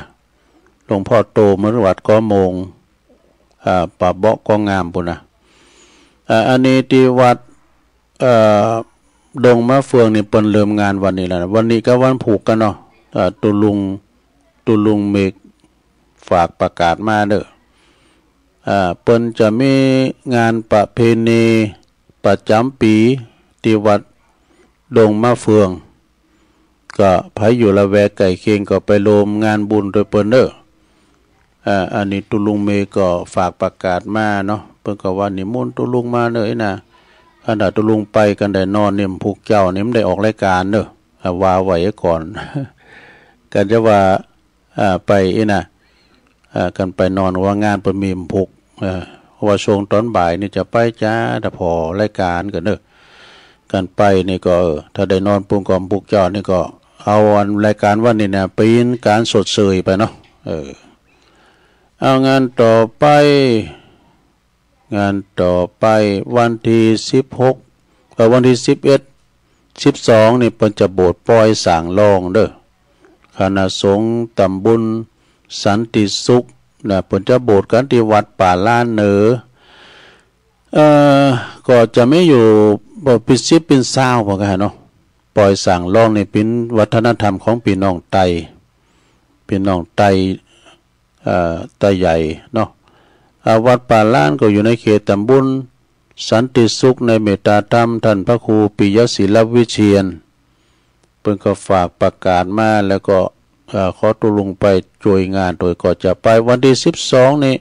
11นี่เปิ้นก็จะแห่นาคกันห้องขวัญเฮขวัญกันนะความจริงเปิ้นแห่นาคหลายวันเหมือนกันนะ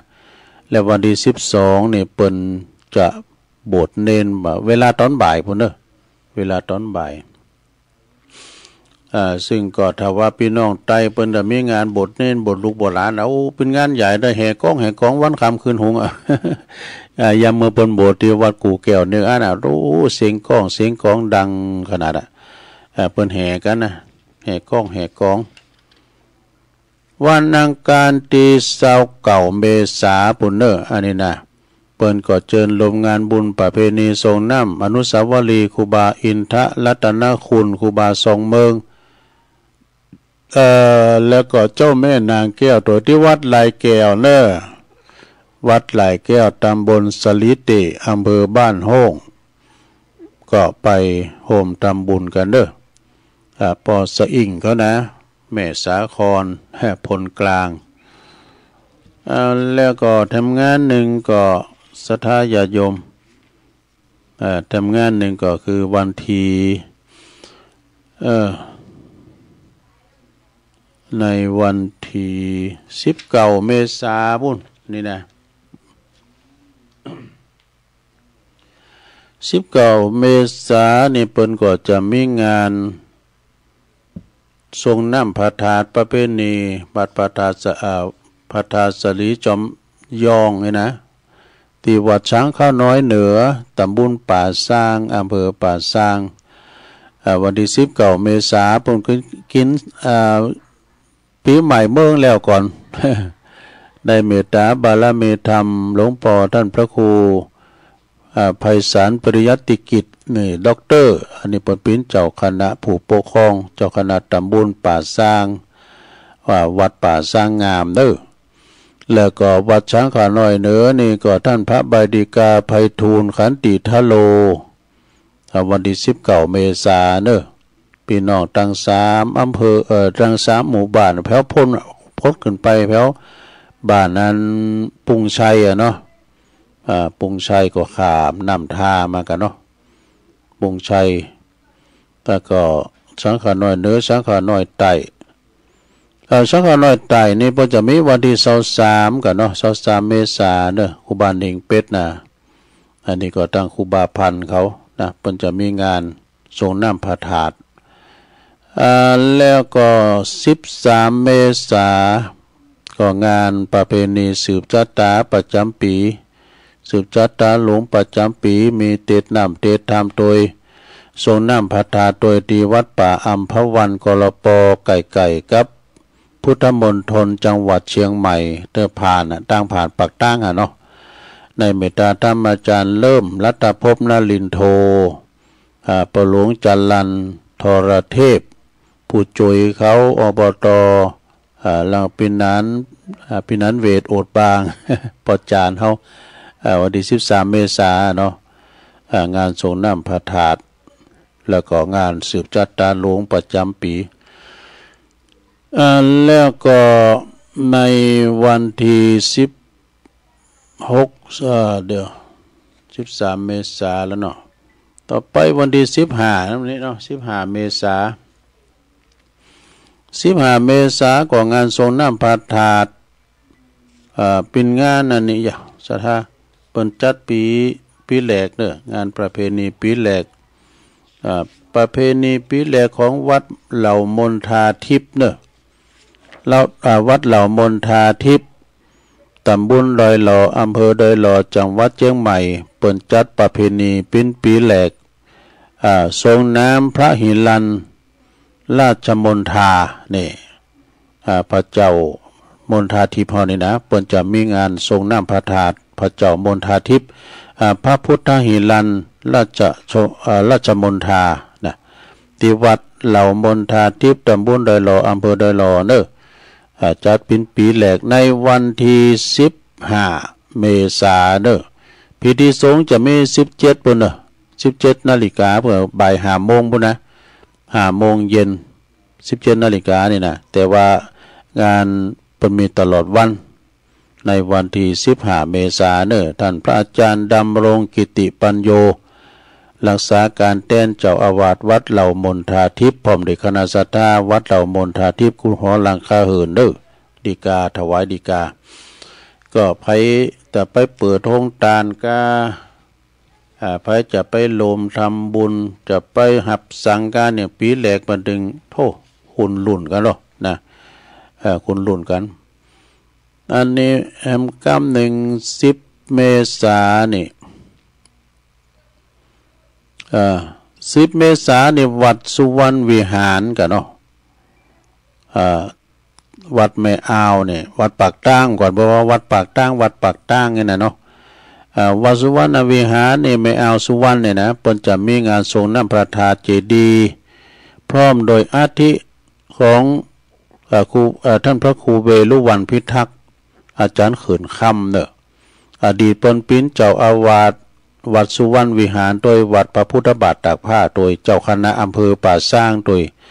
อาจารย์เขินคำนี่ต้องมีคุณูปการกับวัดกับว่าหนักหลายเนอะเปิ้นปิ้นออกแบบการแปลงวิหารการสร้างโฮงการใหญ่นะเอาแบบเอาเป็นปฏิหันเปิ้นก็อนุรักษ์รักษาเนาะเวลาว่าพันเนนเฮาเปิ้นคุณเอาเนนตังเมืองยองปุ่นก้าเนี่ยเอามา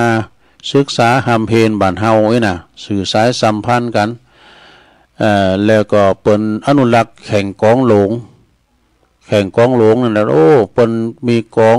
การถ้ามีงานเนี่ยเปิ้นมีแข่งกองเนี่ยเปิ้นสู่นะ การเข้ากรรมก็เหมือนกันแหละเปิ้นสอบเข้าปริวัติเข้ากรรมปริวัติถ้าว่าเข้ากรรม3 วัน 7 วันเนี่ยเปิ้นบ่ใครสู่นะอาจารย์เขินค่ำนะการพายไปอยู่กับเปิ้นแล้วผ่านเนี่ยโอ้สุดยอดเลยนะเปิ้นก็เป็นคุณใจกว้างนะการว่าแล้วเปิ้นเด็ดขาดเปิ้นตะด่าก็ด่าข้าเนาะนะสุมาเด้ออาจารย์ท่านพระมหาวิษณุจารุธรรมโมในหูดีผ่านมาเลยดอกอาจารย์เขินคำตัวเนอจะทรงน้ำอัฐิกระดูกของครูบาเขินคำตัวที่วัดสุวรรณวิหารแม่อาวเนอกิจกรรมก็จะมีแข่งขันเปตองตัว รุ่นรางวัลมัจฉาพาโชคโดยมีย้อนยุคอัปปาเก้โดย ก็ไปโฮมกันเด้อตุปีบินนี่เปิ้นปิ้นพาคูแล้วปิ้นเจ้าคณะตำบุญโดยนะตุปีบินตุปีอ่ำหลายตุนอยู่เนี่ยเปิ้นอยู่วัดสุวรรณวิหารวัดเปิ้นงามโบสถจตุรมุขเมื่อก่อนนี่ปิ้นตูใหม่ได้ไปเข้ากรรมในอาจารย์เขินเปิ้นจัดนะเข้าปริวาสนะแต่ประสงค์ปิ้นตัวแทนตำบุญละตุนเองกันแล้วเปิ้นประกวดเริ่มจะประกวดแล้วเปิ้นจะห้องมาปิ้นตำบุญนะเปิ้นคิงนะสมัยเปิ้นปิ้นเจ้าคณะอำเภอนะถามปีนั้นวินหรอลาบคุ้มปีนั้นวินหนาวัดสุวรรณปีนั้นวินนี่ครับรถมาหรออันถ้าว่าเปิ้นวันนี้ตำบุญนั้นมาตำบุญนี้มาเนี่ยมาสวดมนต์สวดหยังสวดทานธรรมนิยามสวดงานศพของครูบาอาจารย์นี่ก็สวดธรรมนิยามแล้วก็สวดสังโยกด้วยนะสวดสังโยกโดยไปก็ยันนั่งฟังอันนี้คณะสงฆ์ตำบุญไหนก็ไปการถวายเขาขับกันเนี่ยเน็ตผ่านแล้วนะพวกมาทำไม มูมาทำไมไอ้นี่แล้วก็เปิ่นอนุรักษ์ภาษาเขียนเขียนโตเมืองก้ามซะเนี่ยสถาอันนี้ก็ตีความปินมาปินไปของวัดสุวรรณวิหารในเมตตาธรรมอาจารย์ท่านพระครูเวรุวรรณพิทักษ์นี่นะทำงานของเราเดียวกันเด้องานทำงานหนึ่งก็งานทำงานหนึ่งก็ในวันที่12 เมษายนงานไหวสาปรมีวันกตัญญูวันข่ายวันมรณภาพของหลวงปู่ครูบาอินโทเปิ้นจัดกุปีจัดที่ไหนจัดที่วัดใหม่หนองหอยตำบลสันติสุขอำเภอดอยหล่อเฮาเนี่ยนะวันที่12ก็วันคำแหละศรัทธาปีนี้ก็ตรงกับเดือน7ขึ้น15ค่ำโหเดือนปิงบ่ดีเดือน7ปิงบ่ดีเวลา9 โมงครึ่งนั้นเพิ่นก็จะมีสวดพุทธมนต์นะมาติกาพิจารณาพระบางสุกุลแล้วก็จะมีกิจกรรมหลายอย่างอยู่นะในเมตตาธรรมอาจารย์พระครูสังวรยติกิจเจ้าอาวาสตุภาเปิ้นหลายสาธุเจ้าเปิ้นอาจารย์กบเขาตุปีคำเขานี่มีเป็น10ปุ๊กก็หาตุเจ้าเปิ้นนะแล้วก็เป็นตุเจ้าที่หันทั้งหมดอยู่นานอยู่เมื่นด้วยสามเณรก็มีแล้วก็เปิ้นก็มีอีเก้ด้วยไปพออีเก้ด้วยอีเก้ก้านยาวดาวไล่มากูปีที่วัดใหม่น้องหอยวัดใหม่น้องหอยก็ไปโลมทำบุญสาระสลงส่งน้ำการตานจอตานตุงตานของเจดีย์ทรายกันเอาละศรัทธาญาติโยมความจริงก็ถ้ามีหลายตีอยู่สำหรับงานบุญแต่มันเสี่ยงไปจะลายละต่อไปตุลุงจัดตักตังลายก่อนศรัทธาญาติโยมตักตังลายก่อนตีเปิ้นตักตังลายก็มีศรัทธาญาติโยมเนาะกลุ่มขึ้นสีขาว150ชมรมสกาย77ยงยุทธมณีวันนี่พี่น้องตังลำปางฟังอยู่บ่อแห้วลำปางนะ ขอบคุณยงยุทธมณีวันแล้วก็โยมโทอันนี้ลายมาจากปุนตักมาตังลายจากหนองหานสันทรายดอยน้อยพัฒนานวลโยมแม่นนศิริหินเขียวสาธุฟังอยู่ปเล่งนันลงกิตติวงศ์ปุตโตเมืองฝางไม่อายเหมือนกันสันตุนมือไว้สาครับตัวลุงฟังอยู่ฝากความคิดเตือนหาตัวหน้านุงสูงซ่องตัวนะแม่ครูกัญญากศนกลางเวงเชียงใหม่นี่ฟังอยู่แม่ยายไข่แก้วยายไข่แก้วนี่เป็นอยู่บ้านเส้งตำบลบ้านเป็นครับไว้สาเจ้าฟังอยู่ตัวลุงขอบคุณหลายๆยายบุญส่งจากลำปางไว้สานะครับอันนี้เจ้าภาพสังเจ้าภาพตานธรรมแม่หลวงสุมาลังกาพินฟังอยู่เจ้าฮับปอนแล้วหยาดน้ำแล้วขอบคุณแม่เดือนเพ็ญทิมวางอันนี้อยู่น้องหาน้ำบ่อหลงแล้วก็มีศรัทธาพระครูสุจินธรรมานุวัตตุปีวิชา เจ้าคณะตำบลโมงน้อยวัดป่าตานไหวสาตุปีนะครับเนอะโยมกนกพิษชัยนาล้านนาพันหวยงูในฝางบนเลยนี่นะหวยงูในจากฝางก็ฟังอยู่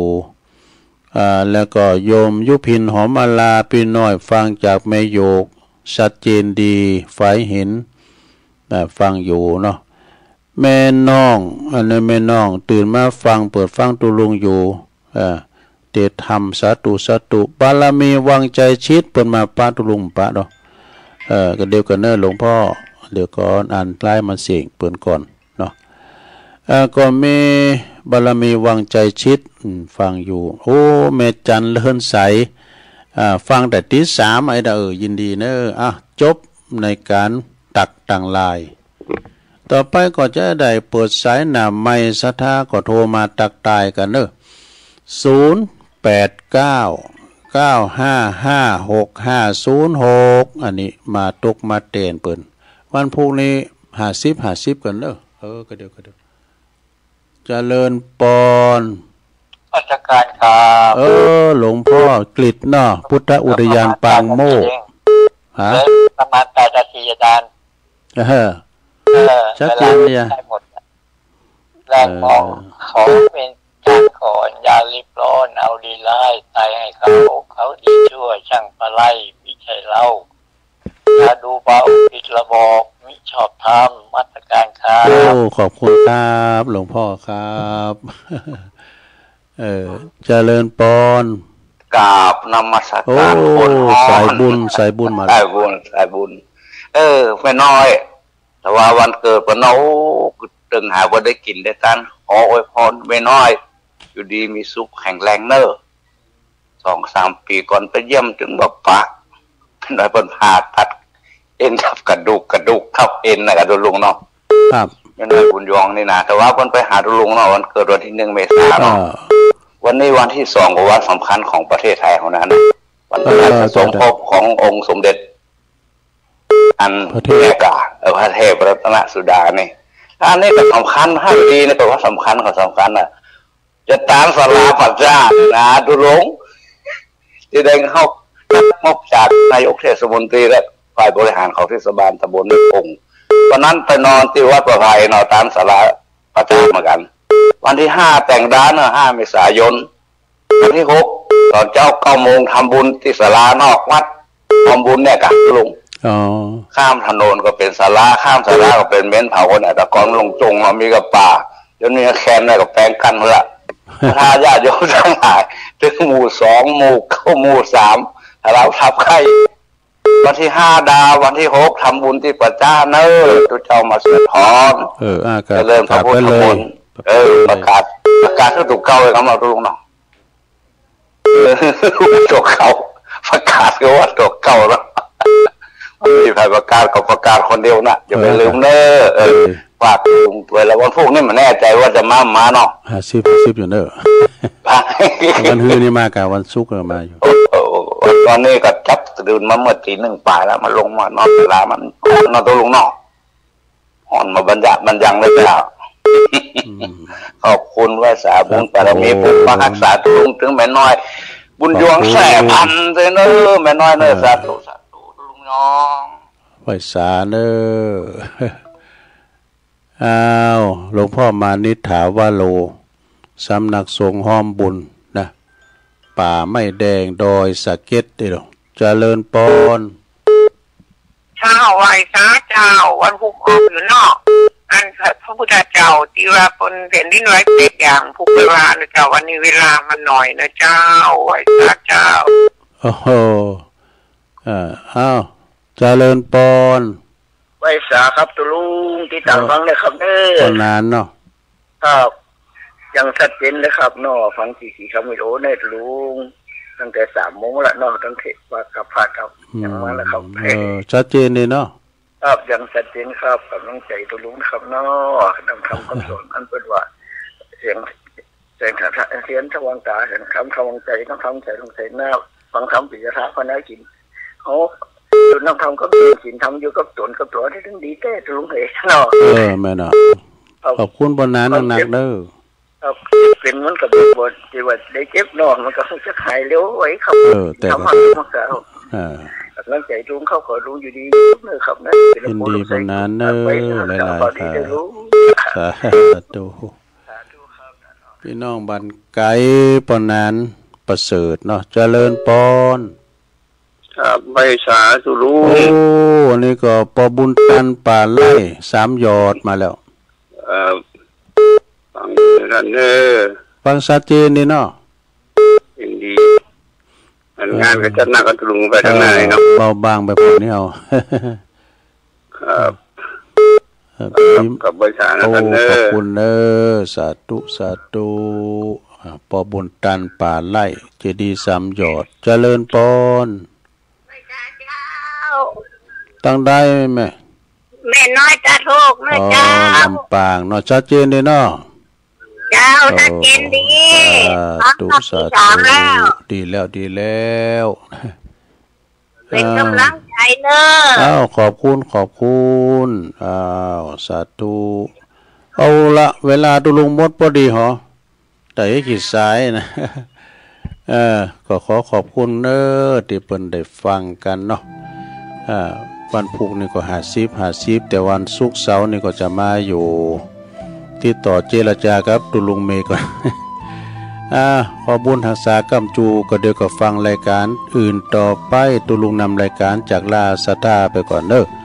จัตตาโลธรรมาวัฏันติอายุวันโนสุขังปะลัง